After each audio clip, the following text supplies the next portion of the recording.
এই তিনবার তারা ক্ষমতায় এসে বাংলাদেশকে ছুপ ছুপ রক্ত আর খাড়ি খাড়ি লাশ উপহার দিয়েছে। 96 সালে ক্ষমতায় আসার আগে হাত জোড় করে তারা জনগণের কাছে ক্ষমা চেয়েছিলেন। অতীতে আমাদের দল বাংলাদেশের জনগণের সাথে যে অন্যায় আচরণ করেছে, যে জুলুম করেছে, আমরা বিনা শর্তে মাপ চাই। একটিবারের জন্য আমাদেরকে আপনারা ক্ষমতায় দিন। আমরা ভালো হয়ে গেছি, এখন দেশের জন্য ভালো কিছু করতে চাই। হাতে তসবি ছিল, মাথায় ঘুমটা ছিল। জনগণ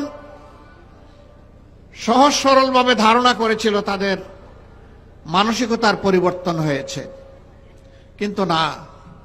যখনই তারা মসনদে বসলেন, তারা আপন রূপে আত্মপ্রকাশ করলেন।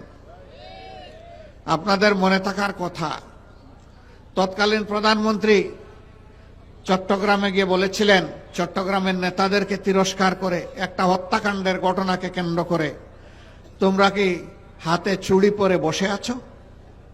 তিনি ঘোষণা দিয়েছিলেন, আর যদি আমার দলের একটা মানুষকে হত্যা করা হয়, তাহলে তার বিনিময়ে 10টা লাশ ফেলে দিতে হবে।